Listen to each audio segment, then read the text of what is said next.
Welcome to the Badgecast 1 podcast with your host, Brian Ellis, a 20-plus year veteran police leader who's dedicated to helping police officers be their highest and best. Our show aims to dive deep to deliver leadership strategies of top experts to turbocharge public safety leadership. This podcast is brought to you by the National Command and Staff College. To find out more about our team, please visit us at www.commandcollege.org. The National Command and Staff College is passionate about enhancing your leadership capabilities and building the best version of you. Welcome to the first episode of the National Command and Staff College's Badgecast 1 podcast. I'm here today with President and Founder of the college, Dr. Mitch Javidi. Mitch, how are you doing today?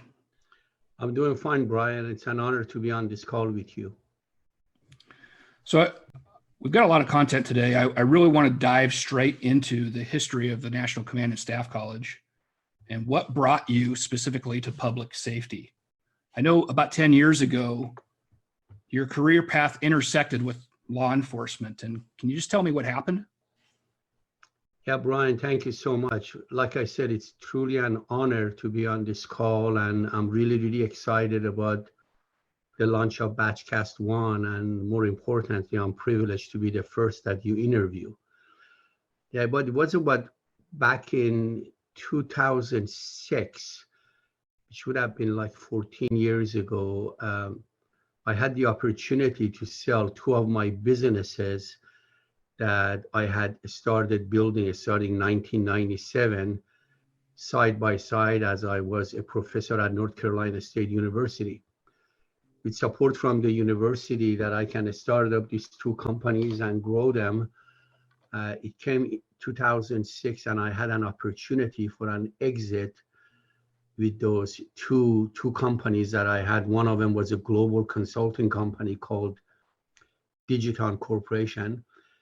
And the purchaser of the company, as part of our agreement, was that I will stay with both companies for about 3 years, merge them together and take them global. So we went between 2006 and 2009. We basically went on a rodeo of 3 years of turning Digiton as an American North Carolina-based company to a global company, setting up operations in Europe, in Dubai, and in the Far East. So I did that for about 3 years. And when the time came, I had the opportunity to meet my requirements of the contract and step out. And as I stepped out, it was also a time for me to perhaps consider taking an early retirement from 25 years of university teaching. So I did that, but then, I started thinking about what is it that I can do next. I have lived a good life. God has been good to me and my family. I have had a great career as an academician, great career in consulting business and technology business, but side by side, I had also a great career being a civilian instructor to the U.S. Army Special Operations Command and the Joint Special Operations Command since 1987. I felt that it is time for me to find a way of giving back. And how do we give back, and how do we build a legacy that goes beyond just a career? And so, knowing a few of my own graduate students who were FBI NA grads, and they have had a successful career in law enforcement and public safety, I was approached by them to see what we can do for public safety. How can we give back and basically help strengthen or turbocharge both personal and professional leadership capacity in public safety. In doing that, can we also help building resiliency within public safety that it also encompasses long-term well-being? I found the conversation pretty exciting because I've not only been teaching leadership in the College of Management at North Carolina State University. I had sold 2 companies, and I have been teaching for the military for nearly 25 years. And given that public safety and law enforcement are a paramilitary organization, I felt that I can resonate with the life they have. And so what I did, I took about 6 months and traveled around the country and met with many sheriffs, many chiefs, many fire chiefs, many mayors around the country, and many secretaries of DPS and corrections around the country to see what is that they need, or what is missing. And a pattern that I found, that law enforcement does a lot of training on all a skilled basis, which is very, very important: how to make an arrest, how to investigate, how to do forensic. But one thing that was missing was that they are not spending enough time building leadership capacity bottom up. So they teach a lot of skills resiliency, but skill resiliency by itself is not good enough when it's not combined with building positive psychological resiliency as well. You know, the Army War College, sometime in the past, they came up with an acronym and they call it VUCA, V-U-C-A. Simply, VUCA represents complexity. With that, I mean, when you are in a situation where multiple key decision factors must be considered. So C stands for complexity of the VUCA. V stands for volatility of the VUCA, when there is a rate of change. U stands for uncertainty, where one is unclear about the present. And then, of course, A stands for ambiguity, where it represents lack of clarity about meaning or an event. So really the term VUCA not only applies to law enforcement and military, but applies to everyday life. I think every day in our life, we deal with VUCA. And I felt like when that VUCA happens, and you find as a leader, you find yourself in that VUCA environment, it has a direct impact on your leadership capacity, and it has a direct impact on your well-being and on your resiliency. So I felt like, wow, this may be an opportunity for me, that I can bring a group of good people in academia, in military, in corporate America, bring them together, and law enforcement, of course, and public safety, to see how we can try to help public safety by bringing some scientific-based knowledge that we have and we have developed in building leadership capacity, and in the long run, build the resiliency and well-being of the public safety. So it started really with a vision and a desire to give back, which we started in 2010. Yeah, and anybody that spent any time around you can really get a feel that that character counts with you, that not only having a positive outlook on what you're dealing with in the moment, but really character is that foundation that helps build your ability to do anything. And so early on, I know you started weaving into public safety and training them, and you formed your first company, the International Academy of Public Safety. What did that kind of look like in the very beginning? I mean, were you focused in on a particular region? Were you looking at various competencies, or were you just kind of delivering? Did you have one deliverable at that time? You know, Brian, as I've got older through all my careers with the good, bad, and ugly, I have realized that one key element of being a great leader is to not only know what you are good at, but also recognize your own weaknesses. And then while you maximize your strength, you're trying to help reduce your weaknesses. And in doing that, you must obviously recognize that at the end of the day, everything about leadership is about delivering results with confidence. Think about it. 4 simple words: delivering results with confidence. I have interviewed a lot of people in my lifetime. I have seen some great leaders, but in the process, I've also seen some very toxic leaders. No matter what career we have, no matter which domain that we have, leadership is about delivering results with confidence. Now, leadership doesn't have to always be only about a career. Leadership as home, being a father, being a mother, being a son, being a member of the community, we require leadership. In every situation, leadership is about delivering results with confidence. In doing that, I think you got to pick up your domains, what you are good at.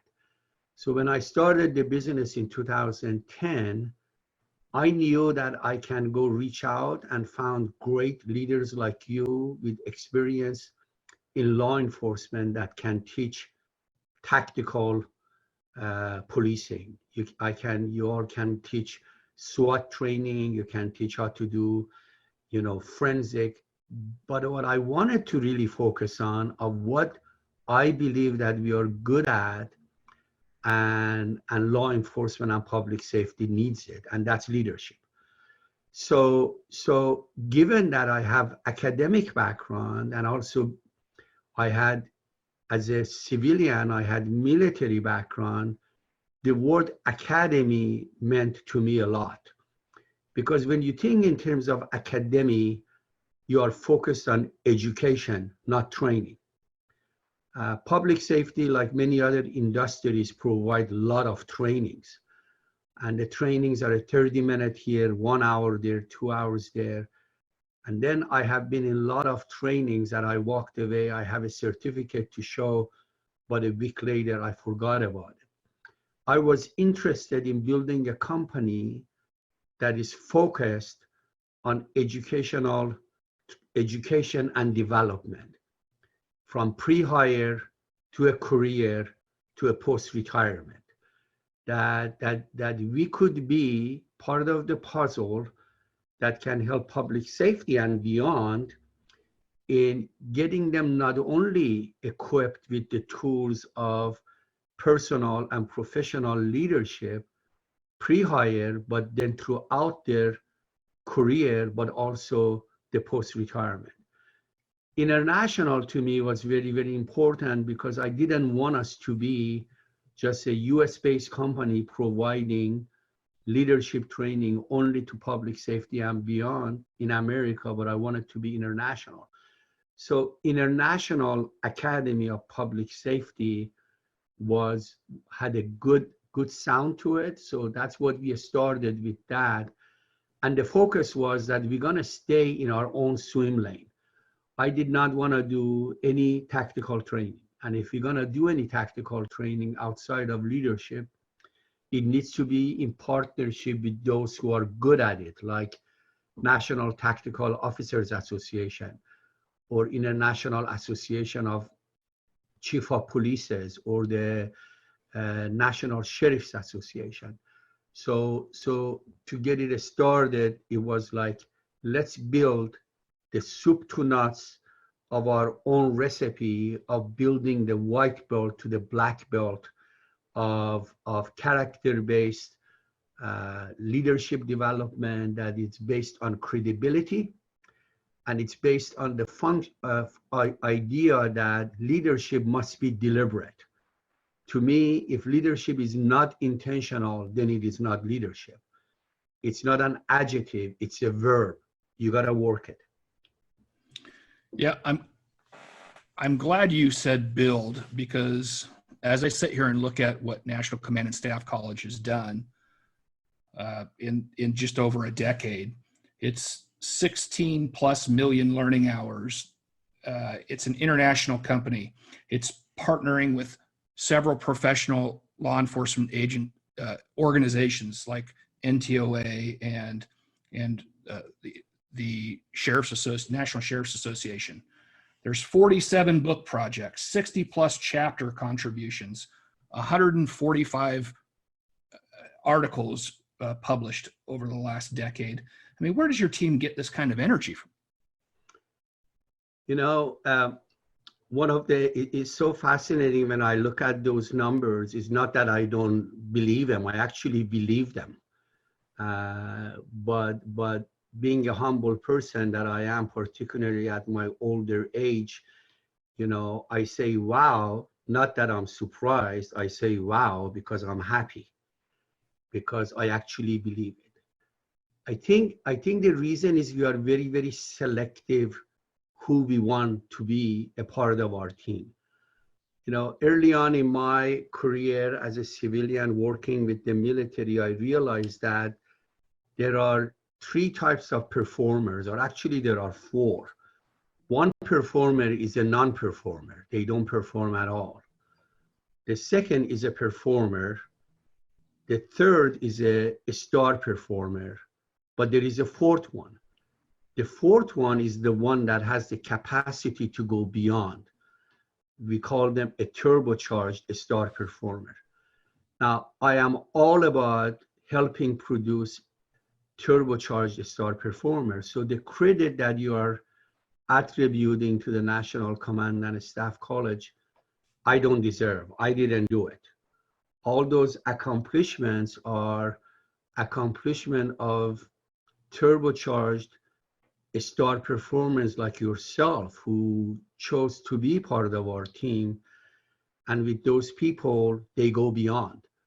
I mean, we've trained over 16 million hours online. That does not even include the number of hours we are teaching in the classroom. If you put what we also teach in the classroom, I guarantee you we are over 20 million hours of training in 10 years. That's an average of 2 million hours. You know, and part of that is that where that turbocharged star performers come in is not any different than a Navy SEALs team. A Navy SEALs team or unit is not 200 people. It's not 300 people.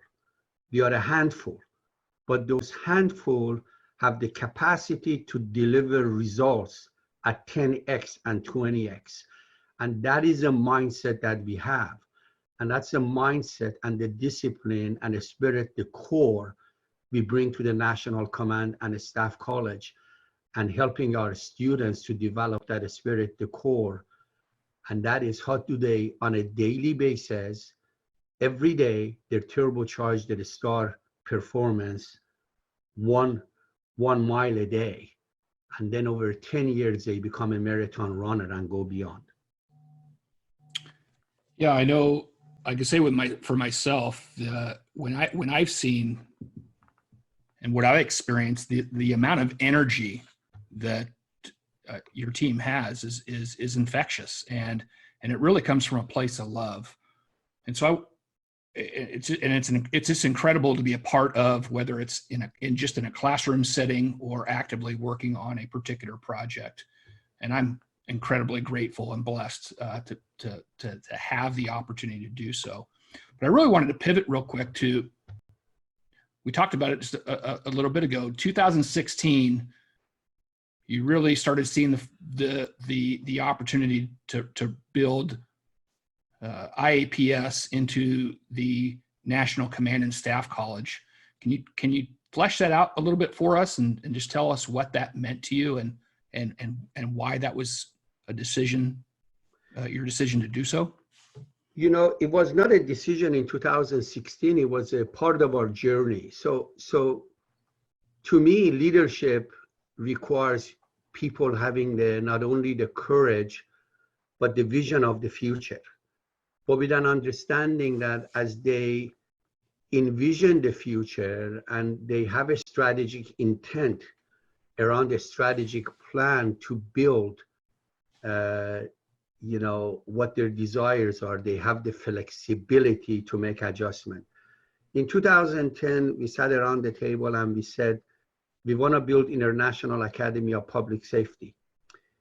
We had the envision to recognize that public safety to this date teaches, more in the classroom. Nobody 2010, 2009 was talking about training online. So our first pivot was in 2010 was that build International Academy of Public Safety and start building all e-learning courses. So that has proved to be a good investment, because think about it right now, we have had a lot of phone calls in the last 8 weeks with the COVID-19 where social distances is encouraged. Guess what? Training is not going to stop. People got to now train online, and we are there. We envisioned it 10 years ago. As part of that envisioning, I knew that if we build our e-learning part of our business and then build trusting relationship with our clients, the next thing they're going to ask us is that, why can you not have a follow-up to it in the classroom? So when I looked at public safety at the time, I knew that FBI National Academy is doing exceptional training in building leadership capacity. I knew Northwestern University has a great command and staff program. I knew Southern Policing is doing the same, but I knew there is an opportunity for another group like us could come in and complement with those internationally recognized programs. But I knew that we need time. So between 2010 and 2016, we built the infrastructure on the learning management system, the technology, the servers. We built over, at the time, 187 hours of e-learning courses. And we knew that the courses got to be academic to a point universities would actually would give undergraduate and graduate level college transfer for our courses. So by 2016, not only we did that, but now we had not only have clients, but we have built relationship with internationally or nationally recognized associations like National Sheriff's Associations, like National Tactical Officers Associations, or the National Hispanic Police Chiefs Associations, or International Association of Training Standards like IADList, where not only they recognize and endorse our programs, but they want to be part of this partnership of about giving back to their members. That combined with state association relationships we have built, like California Peace Officers Associations or Minnesota Sheriff's Association, etc., it was the right timing to say, okay, now we're gonna go from shift 4 on my 9/11 to shift 7 of 9/11. Although people, they say you cannot do that because there are only 4 shifts in your sport car. I would say, no, there are more psychologically. Let's go there. So it was basically for us a natural next step as part of our evolution in 2016 to say, now we are the National Command and Staff College. And by doing that, the last 4 years has been just an amazing journey for us. And in that journey now, we have secured college transfer accreditation recommendation by the American Council on College Education, which makes recommendation for our diverse courses that we have for college transfer recommendation, upper division, undergraduate level, but also graduate level college transfer. In doing that, We have also evolved, and we are now working with Canadian law enforcement through CPCAN, that our programs are adopted there in full support of the law enforcement in Canada, and now most recently in partnership with the National Tactical Officers Association, our programs are accepted to be a part of leadership development in Middle East as a point of contact with Dubai Police Department. So it has been an evolutionary stages, but very, very natural one. So I feel like the goals that we set for ourselves that we will do in 10 years, we've done it in 10 years. We had to pivot here and there to make adjustment and to meet the needs of our clients. And now we are in our next decade of journey. We have already envisioned, God willing, what the next 10 years is going to look like. That's amazing. I mean, the term that keeps going through my head as you're talking about that is delivering results with confidence. So that in itself is leadership. And I'm glad you pointed to a couple things out, because I mean, I've been in public safety for over 20 years, and there isn't just there is a very limited amount of opportunities to build your leadership capacity, and it's most often available just to executives or managers within the organization, and there's just not a whole lot for the line level, which I know you're a big firm believer in every officer is a leader concept, but why is leadership so important for public safety? It is extremely important. Let me just backtrack. Like in many industries, including public safety, a percentage of the players in those industries really confuse supervision and management and leadership. So when you typically ask them, define leadership, they define a supervisor or they tie it to a role. For me, leadership is very, very broad. Honestly, some of the great lessons I have learned about leadership was from the gentleman who emptied our trash can and mopped our floor at North Carolina State University College of Management. And when you ask him to describe himself, he never described his job title. He wouldn't say, I am just a custodian here mopping floor. He would describe himself as a leader, and he would take pride in it. So I think that mindset and that developing that mindset is very, very important. So if you think about ranks, very small portion of a large police department or a large sheriff's office is a command and a staff. I mean, when you think about an agency with 4,500 employees, there is a chance that about 500 or 600 of them are at a command level. The rest of them are not even first line supervisors. But truly what holds that agency together is a combination of all of them. I use a term that is called Keystone. In teaching leadership, I ask, who is the keystone of your agency and your company?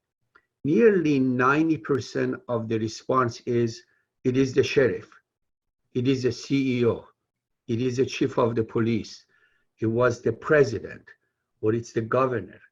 But in reality, the answer I'm looking for to say, I am, and we are. And I think that is very, very important, because if we could embed that, then everybody look at themselves as a leader who is a keystone of their agency. We have the foundation of a building. And I believe you agree with me that if you and I were going to build a home, we would really pay a lot of attention to the foundation before we build anything else on it. So to me, having a fundamental understanding of what leadership is based on that foundation. It has a lot to do with the character. It has a lot to do with how you see yourself and how you fit in that organization. And if we could do that, and we can build that spirit to call and make that to be a culture of what I call accountability and anti-fragility, then liabilities go down, risks will go down, satisfaction increase, productivity increase, and that's how we build what I call star performing organizations or agencies. It's fascinating. And I know in just spending some time with you, yes, leadership is important, but you really talk about being deliberate in leadership. And I know a while back you co-authored a book with Ken Kais called Deliberate Leadership, Creating Success Through Personal Style. And, you know, it's just those intentional actions and just being deliberate with that leadership philosophy. I mean, can you tell us what you mean by that? And yeah, I have always argued, Brian, that leadership is a verb, right? And when something becomes a verb, it requires action. You do it. Now, you can have skills to do it. You could have college education to do it. But then you also learn as you go. And in that process of that leadership journey, and it is truly a journey, you're going to learn from your mistakes by doing it. If you don't do it, you won't learn the mistake, and you continuously become fragile. You know, so therefore, if you do it, it must be intentional. However, intentionality needs to also break down. I can be intentionally a bad leader, or I can be non-intentionally a bad leader because I don't pay attention, or I could be naturally and intentionally be a good leader. So the first step is the intentionality. You gotta do it. The second part of it is that you have to take ownership in doing it. You know, I know you're gonna be interviewing Michael Abershoff as one of your follow-up podcasts to this interview. And Michael Abershoff's book, the two of his book, in fact, he's written multiple, but in his two books, It's Your Ship and It Is Our Ship, he naturally talks about intentionality of doing good leadership. So when he became the captain of the worst Navy ship in our nation, he intentionally wanted to put processes, procedures, and engagement and empowerment of the organizations or the members in his ship to become intentional, consciously and unconsciously, in a good way, to move the needle to results with confidence. And they became the best ships. And then every side of our branches, including corporate America, learned from Michael Abershoff. So intentionality is part of that culture of building accountability, and most importantly, anti-fragility. Remember, anti-fragile individuals learn by doing it and making mistakes. If they don't make mistakes, then they will continue being a fragile system. So that intentionality is very, very important. Great stuff. I thank you for sharing that. I also know that one of the ways that you build that deliberate leadership is through your Magnus leadership philosophy. You've done several trainings throughout the country, your Magnus leadership training.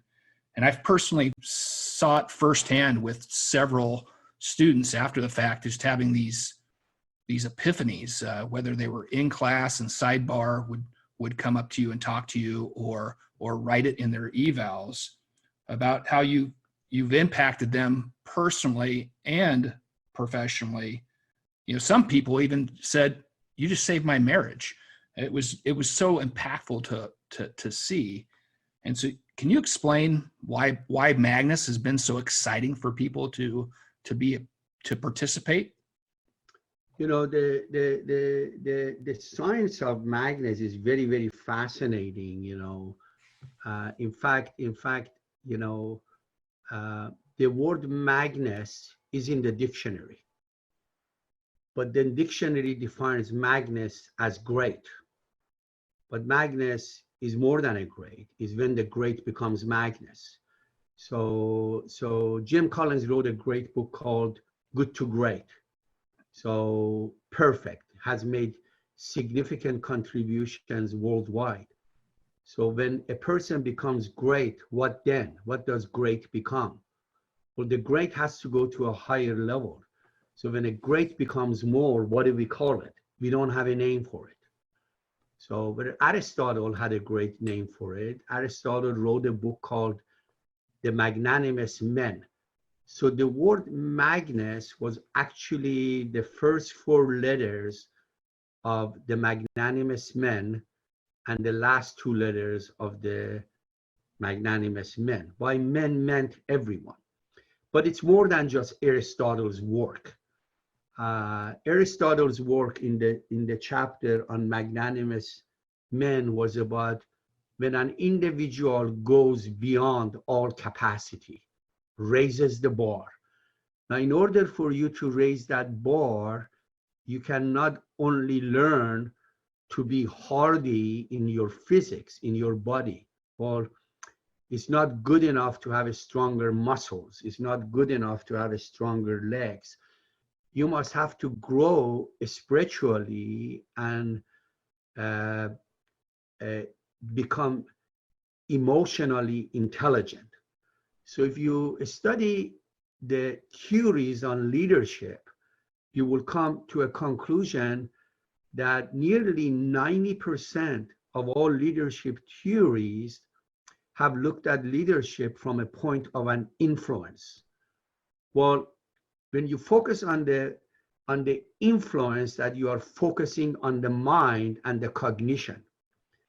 Well, to me, it's easier to study the mind and the cognition is because you are studying in a certain way what that cognition has learned, what that brain has learned. Then the other 10% of leadership theories have focused on motivations and emotions. Well, then why are we only focusing on 10% of the theories? Because it is hard to study. It is very, very difficult to study. However, we have learned through the studies in industrial psych or human psychology that you know, there is this paradigm that even in psychology, the challenge has been that we are keep studying cognitions and behavior, but we are not studying what is called as meta-motivation or emotional intelligence. So making the story short, Magnus leadership is about teaching you the psychological techniques that you can learn to retrain the neuroplasticity of your brain. Let me explain. Neuroplasticity is where we know the brain learns from the habits that they have had. So if you think about military and law enforcement, or they deal with high VUCA environments, or a life of a supply chain manager who is dealing with volatility, uncertainty, complexity, and ambiguity day in, day out, very similar to law enforcement, very similar to military, very similar to healthcare. Can you imagine a life of a nurse or a doctor in an emergency room? What happens? The neuroplasticity of the brain starts getting used to those stressors. But if they have not trained their emotional side, then how do they guard against it? Stress goes up, cortisol gets produced. Now, when you find yourself in a VUCA situation, not only there is a chance you could make a mistake, but over time, you do not build your psychological resiliency or your well-being and your wellness resiliency. You start noticing that you have made mistake. In early 40s, you're going to develop pre-diabetes and etc. So Magnus leadership is about teaching you the psychology of human science that is not being taught in current leadership lessons. So it is a combination of the science and the research that myself and my colleagues over the years have been developing, including the work of well-known psychologist called Dr. Michael Apter, a very well-known counselor, clinical psychologist, Dr. Bryce Kay, and some of the work we've done for the military to basically say, how do we prepare our soldiers to become hardy, not only with their skills, not only with the policies and the techniques we teach them, not only how they become physically hardy, but how do they become psychologically and emotionally hardy? So to create that convergence in order to build a maximized capacity, not only for leadership and well-being, and also resiliency. So my intent with training that course was never designed to save marriages, because I'm not a marriage counselor. I am not a clinician. It was not designed to save lives. It was designed to teach them how they can turbocharge leadership capacity, resiliency, and well-being. But I find it fascinating that after class, when they learn those techniques, they come to me, they write me letters, and they say, you saved our life. You didn't even know you were doing that. You saved my marriage. You saved my relationship with my children or with my spouse. And to me, that's really rewarding to me. So Magnus leadership is really how to create that convergence by helping you to learn not only beyond your skills of what you know, but you recognizing that what is that you don't know that you do not know. What are your cognitive biases, and how do we teach you that you can self-administer retraining the neuroplasticity of your brain, so your brain can learn how to build new habits, how to build new ways of doing things, where you can become more of an authentic leader. And in one situation, you can deliberately act this way. In another situation, you can deliberately act in a different way. So you can zigzag between those 2 or 3 different leadership types. Yeah, and I found it so provocative to think that at a biological level that you have the ability to pivot and really adapt to your environment,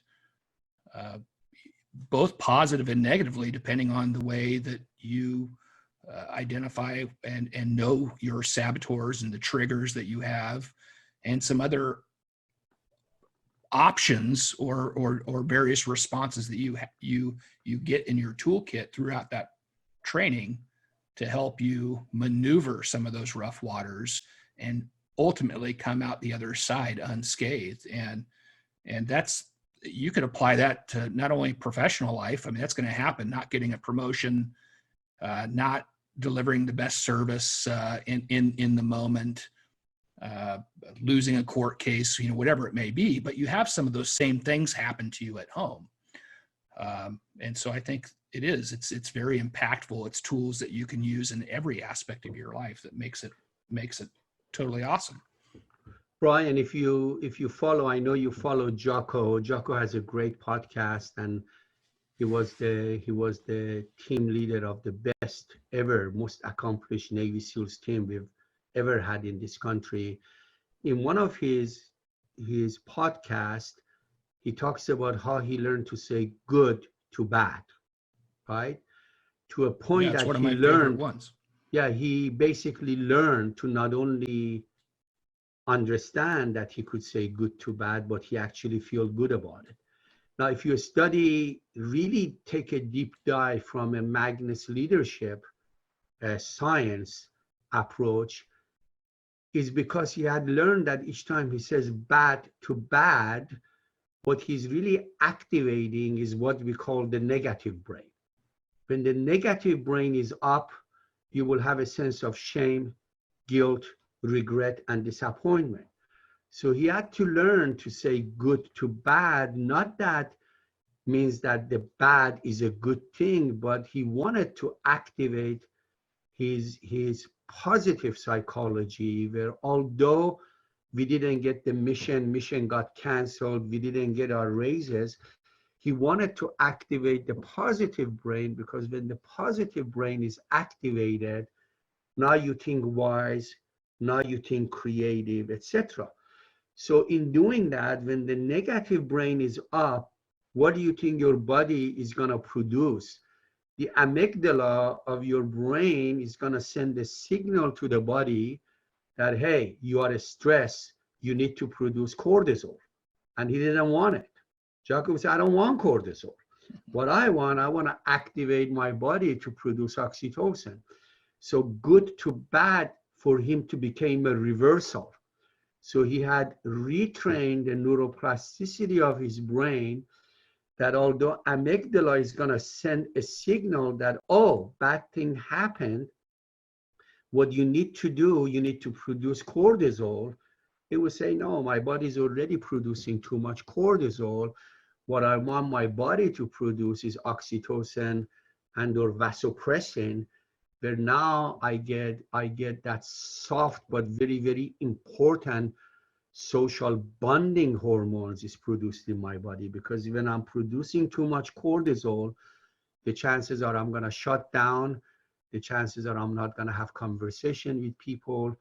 The chances are over time and over a career, I'm going to build these scars and stressors on my psychology that is going to affect my well-being. Yeah, good stuff. And let's shift. I know public safety organizations, I mean, government in general, we typically have a do more with less philosophy. I mean, obviously trying to stretch every opportunity that we can to deliver with challenged budgets and a lot of different needs everywhere. But often, a lot of times, the first thing that people cut is training. Why is this a mistake? Well, it's really not an intentional mistake. It's really a resource allocation. I gotta tell you, if you would have asked me how much I know about our public safety law enforcement back in 2006, 2007, 2008, I would have said, hey, we got a great police chief. We call 911, they come. I didn't know enough about them, but I gotta tell you, after 10 years in law enforcement and public safety, I gotta tell you, I have established unconditional love for the public safety men and women. I truly say that. They give beyond the call of duty and expectation. That unconditional love they have for their community, it gives them the power to call themselves Magnus. I mean, take a look at it right now with COVID-19, when social distancing is encouraged. Law enforcement, public safety, very similar to the medical professionals. They cannot distance themselves with the community because the community wants them to still do their job. But unfortunately, they are one of those industries that we have somewhat failed to give enough resources. That's a question I've been asking myself. And part of the reason may be because we got over 16,000 police department, we got over 3,000 sheriff's officers. So it's somewhat segmented. It is fragmented. So the local communities gotta support that. And when things go crazy, when you have to put gas in their car, when you gotta give them resources and the budgets are low, guess what they're gonna give up on? They're gonna give up on training. And when it comes to training, what do you think they're going to give up? They cannot give up training on particular skills that are needed. So they got to say, Right. Put gas in their car, give them the skills of tactical they need, etc. And guess what they forget about? Not that it is intentional. They do not have enough money to invest in character building, leadership development, and building that or teaching human psychology and how you learn to retrain the neuroplasticity of your brain. They want it, but they don't have resources. And I think that's where we come in and we say, what can we do together? What can we do for you? Like, for example, we just offered a free class on how you strengthen your resiliency and your anti-fragility. The class is coming on Monday of next week. We've had over 600 enrollments in it, and we are not going to charge for anything. So to build and support those who are really giving back to our society, you can't always just charge for it. You just got to go support them. So that's what we are doing. And I think that's what it is. They are not really ignoring it. They just don't have the resources and the funding to do it. Yeah, you make a great point. I don't think it's not always the department intentionally just cutting training. It's, hey, you got to make sacrifices in some areas, and perishable skills will go on, but some of the other aspects where they just get cut. But one of the things that I do see that the National Command and Staff College is a trailblazer on is the fact that you're finding different ways of being able to make sure that training still has a place in organizations without a huge cost, because a lot of trainings just have a lot of overhead. Sending somebody to a fixed classroom that might be on the other side of the state could be cost inhibitive for some folks, but this e-learning has a tremendous upside in making sure that more people get this valuable information. Yeah, Brian, one of the things that we have learned about, if you study the historical, where we have not only as a nation, as a world, the last 100 years and the 200 years, 300 years, sometimes it takes a national or international crisis that we recognize that, hey, maybe we need to do things differently. Think about life before 9/11 and life after 9/11. What did we learn and what adjustments we have made? So Dr. Tablet wrote a great book called, the Black Swan. And so the Black Swan theory is based on the assumption that are we training and are we preparing for improbabilities? What did we need to do 1 year ago, 2 years ago, 3 years ago, 4 years ago to be prepared for COVID-19? Well, the signs were there, but it seems like we didn't do much preparations.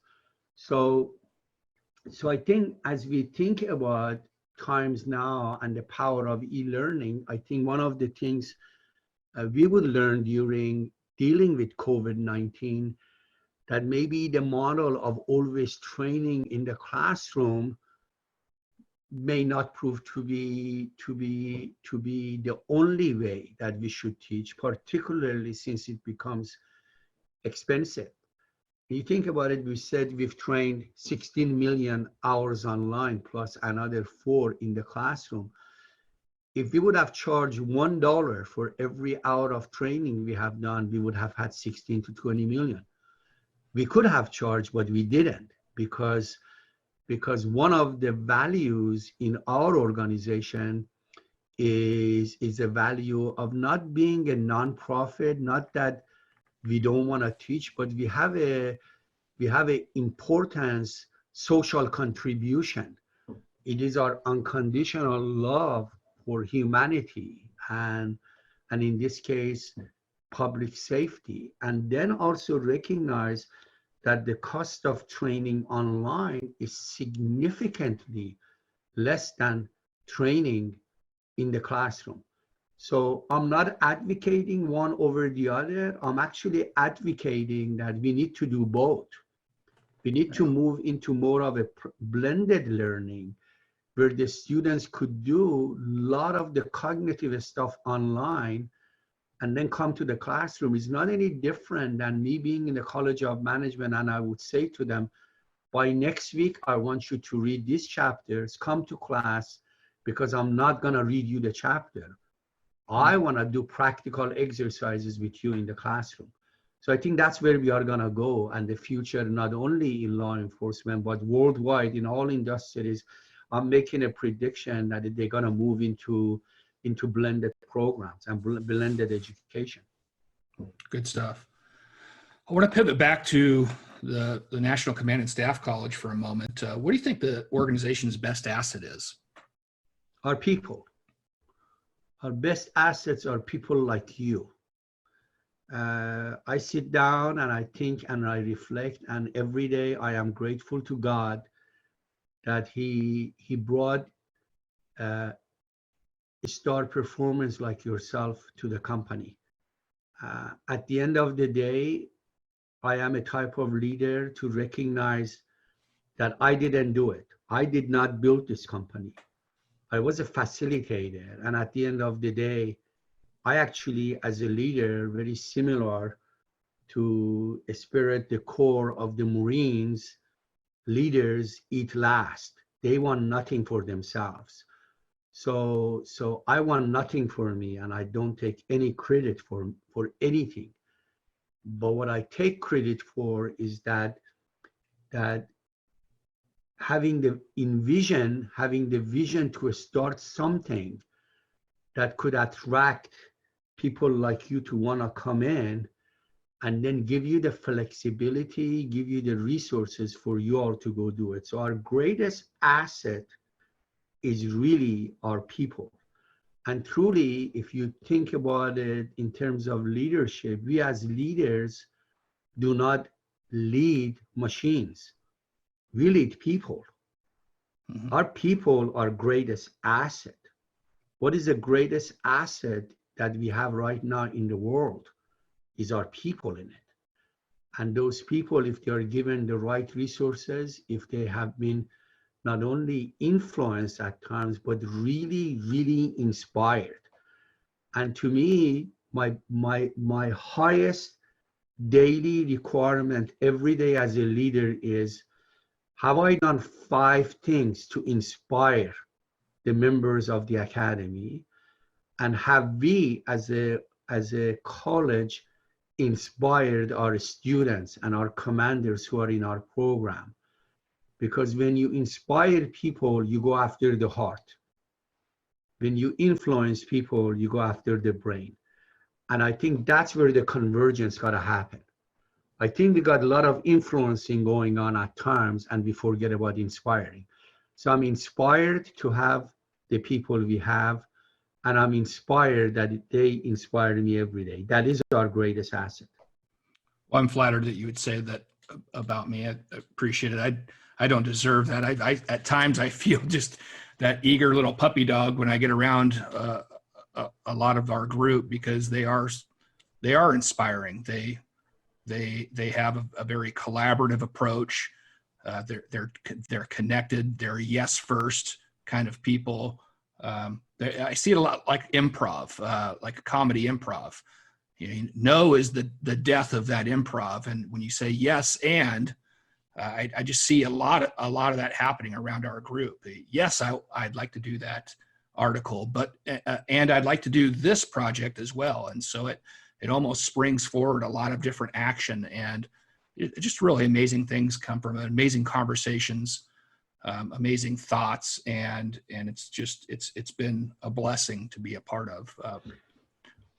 Brian, I know you have read Abershoff's both books, and when you read Abershoff's book, I gotta tell you, he's one of those leaders that I have learned a lot from him. I have watched him, I have heard him speak.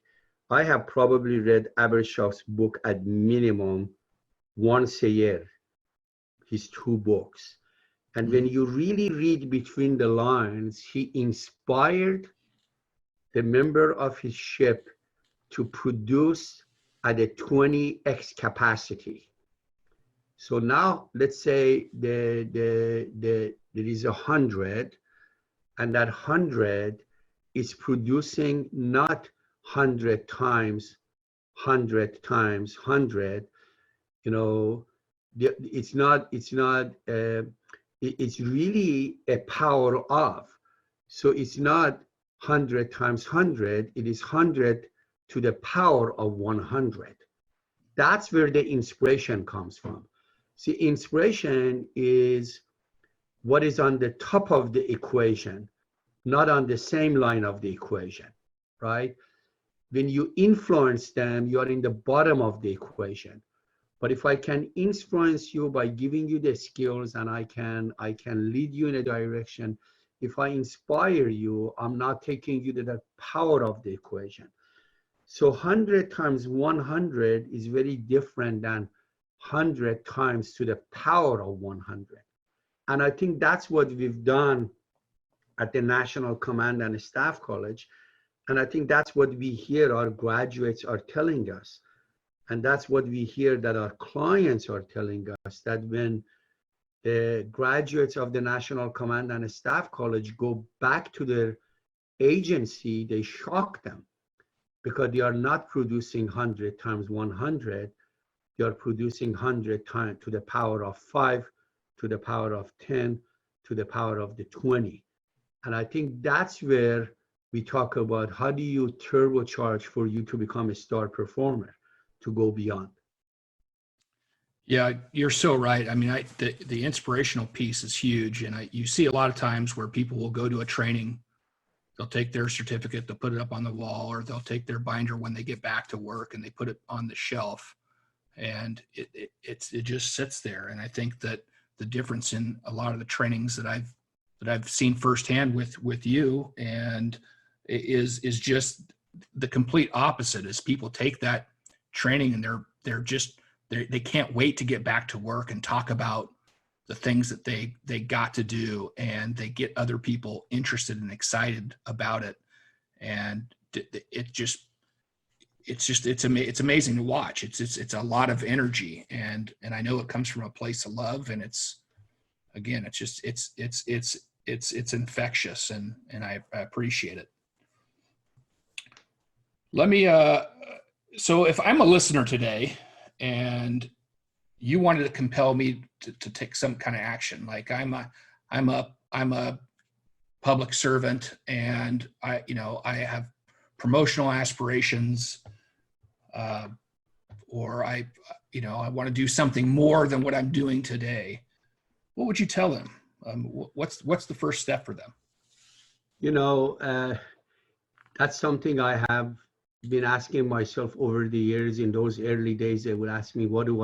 I would say, go get a coach, go read the 6 books, go attend this class or that class. But through my own teaching and practices, I started asking a different question. The first question I would ask you, start with a very, very meaningful question. And the question could go like this: do you want a meaningful life?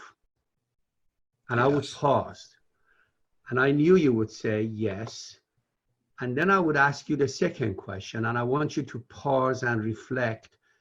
And it says, okay, so define meaning. Can you define what really means really to you? What does meaning really means to you? And I would ask you to take a few minutes, reflect, and then write your definition on a piece of paper. So I would ask a reflection question, because in order for you to really want to understand what your next step for leadership is, I want to separate that from a job title and a rank. It's because I'm interested in that leader in you. I know it is there. I just want to activate it to elevate it. Now, when I ask that question, you know what most people respond to? What's that? They define meaning by giving examples of experiences that gives them meaning. So they don't give a definition for meaning. They don't say what meaning of a good life means or what a meaning is. And there is a reason for that. It's because they haven't taken the time to really disassociate examples. In order to disassociate with an example, they have to have the courage to shift their perspective. And that paradigm shift is very, very profound, right? Because most people will view human mind through the prism that only enables three colors: thoughts, emotions, and behaviors. And I cannot blame them for that, because even the field of psychology is colorblind for a long time. That is why most leadership theories focus on, thoughts and behaviors and less on emotions, because those operate at the conscious level, but not unconscious level where actually the character resides. So they are colorblind because they don't think of meta motivation. So the first thing I would do through that interactions, I would want them to recognize that they are actually colorblind in the way they define meanings, and they look for what good life really means to them. And if I can get them to really say, okay, I got to look at more than what is that I have, what is that I do not have, or what is a good life to me, what is a bad life to me, to really, really have that paradigm shift. And if they have the courage to go through that paradigm shift, now the need for change is actually internalized. And when a need for change gets internalized, then now you are taking ownership into what they need to do next. Because without that internalization, change and the desire to become more is not going to happen. Think about it. 12-step program. You can go to those 12-step programs. If you have not internalized the need for change, it's not going to do anything. So if you don't internalize the need for elevating, turbocharging your leadership capacity, resiliency, and well-being, nobody else can do it for you. So you got to get into what I call the meta motivation of human behavior. So in doing that, what you are actually doing, you are going beyond thoughts, emotions, and behaviors. You add the fourth dimension that we call meta motivation, which in the field of psychology, people like Dr. Apter has done a great job with that. So that is what actually Michael Abershov did. Naturally, or through some training, he added meta motivation to the worst Navy ship in our country. Believe me, before Michael Abershov took over that team knew that they are the worst Navy ship in the country. But they didn't know how to go beyond that because they were colorblind. And therefore they needed a leader who comes with those meta motivation techniques, teach them the ability that not only they can turn it, but they can be a role model for the rest of the Navy and the military and the corporations after that. So that would be my next first step. Wow, that's good stuff. Well, I know, Mitch, on a personal level, I know you've inspired me to do more good, to be good, and to give good to other people around every turn that life takes. So I'm honored that I have the ability to interact with you, to work with you on this podcast, and that you gave me your time today. So thanks again for the conversation. Brian, I'm really, really grateful. It was an honor. I enjoyed our conversation. Let me leave a thought as a closing statement. You know, the word grit.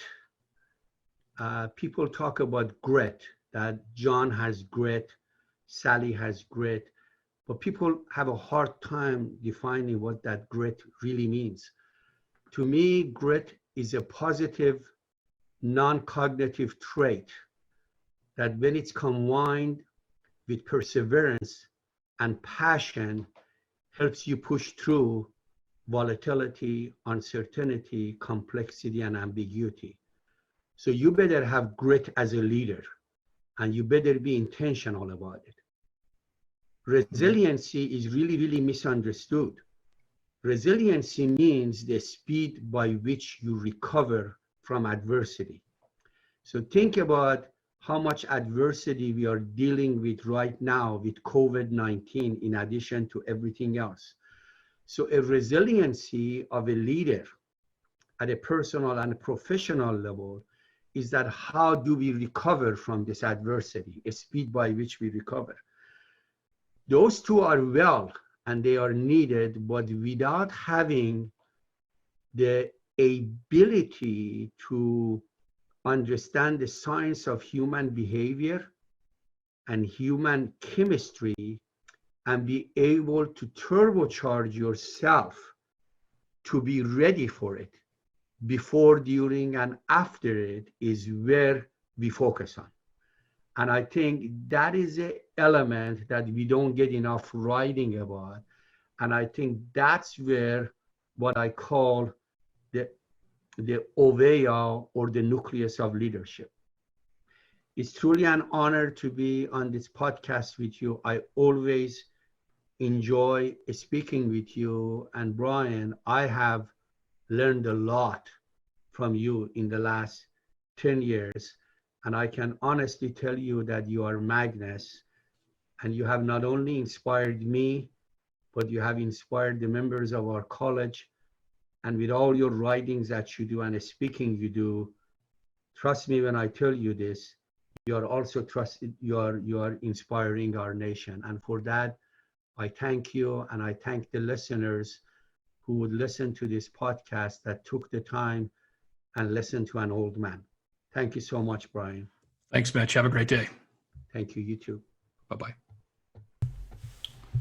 Thanks again for listening to our show today.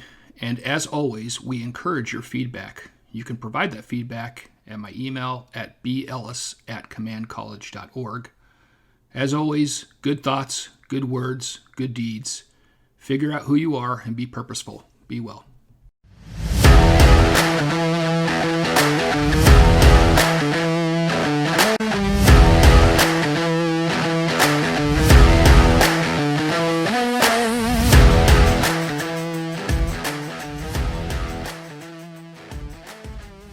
Thank you so much for tuning into the Badgecast 1 podcast. If you've enjoyed today's episode, please be sure to share it with a colleague. Please be sure to subscribe so you never miss an episode. This podcast is for informational purposes only. Statement and views on this podcast are those of the guests, and the opinions of the guests are their own, and this podcast does not endorse or accept responsibility of statements made by guests. This podcast does not make any representation or warranties about guests or qualifications or credibility.